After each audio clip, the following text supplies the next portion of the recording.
रोशनी का अपहरण और सारा इल्जाम रोमी पर। क्या रमन का बेटा सच में गुनहगार है?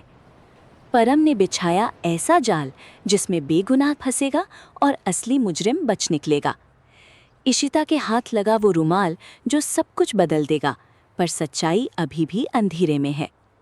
ये कहानी है एक ऐसे परिवार की जहाँ प्यार भी है, दर्द भी है और धोखा भी।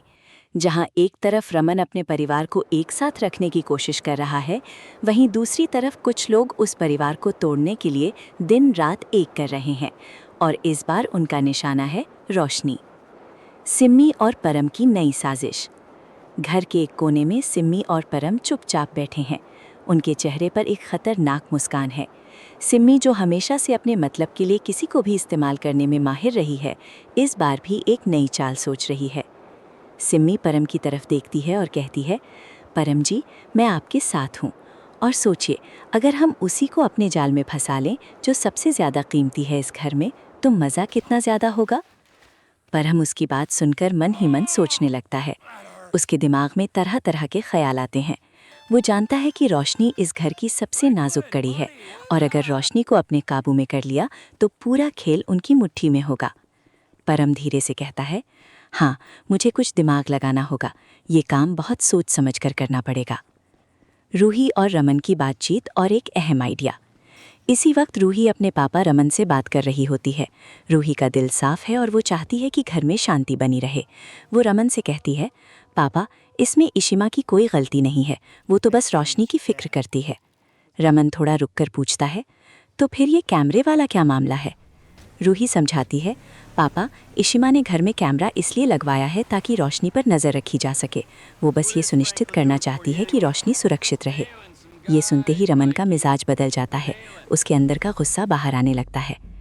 वो कहता है, इशिता को मुझ पर ज़रा भी भरोसा नहीं है। उसे अब भी लगता है कि हम रोशनी को नुकसान पहुंचाएंगे। ये क्या तरीका है? हम उसके अपने हैं, दुश्मन नहीं। रमन की ये बात सुनकर रूही चुप हो जाती है। वो जानती है कि पापा का गुस्सा गलत नहीं है, पर इशिता की फिक्र भी गलत नहीं है। दोनों के बीच ये दूरी ही असली समस्या है। तभी रूही को एक आइडिया आता है। वो धीरे से कहती है, पापा, एक काम करते हैं, जो घर आपने मेरे नाम किया था उसे रोशनी के नाम कर दीजिए। इससे रोशनी को यकीन हो जाएगा कि ये परिवार उससे सच में प्यार करता है। उसे महसूस होगा कि वो इस घर की है।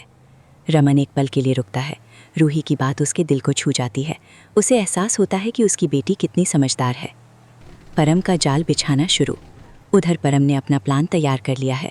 वो जानता है कि घर में कैमरे लगने वाले हैं और वक्त बहुत कम है। उसे ये काम आज ही करना है। परम ने भेस बदल लिया।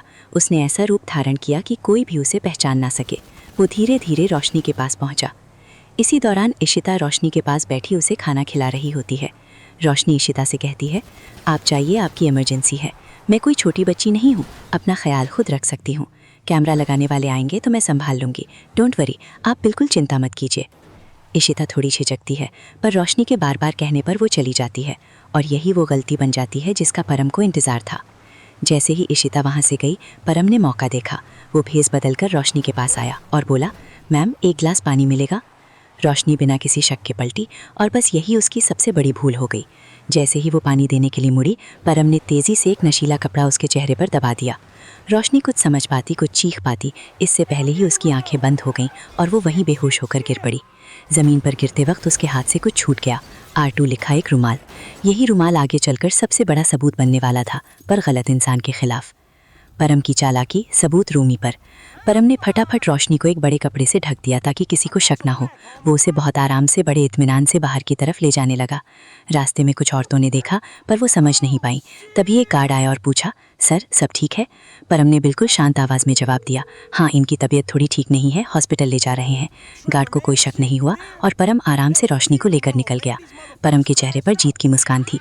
उसने सिमी से कहा, वाह, सोने की मुर्गी अब हमारे पास है, इससे बड़ी बात क्या हो सकती है। सिमी और परम ने मिलकर रोशनी को एक अंधेरे कमरे में बंद कर दिया। रोशनी अभी भी बेहोश थी। उसे नहीं पता था कि उसके साथ क्या हो रहा था। सिमी ने जल्दी से कहा, परम जी, अब जल्दी यहाँ से निकलना होगा। रेवत में मूवी की टिकट लेने जाना है। परम मुस्कुराया और बोला, चिंता मत करो, हमने ऐसे सबूत छोड़े हैं कि सारे इशारे रोमी की तरफ जाएंगे। दोनों के बीच झगड़ा भी है तो रोमी बुरी तरह फंस जाएगा और हम बिल्कुल साफ बच निकलेंगे। ये था परम का असली खेल। रोशनी को अगवा करो और इल्ज़ाम रोमी पर डालो।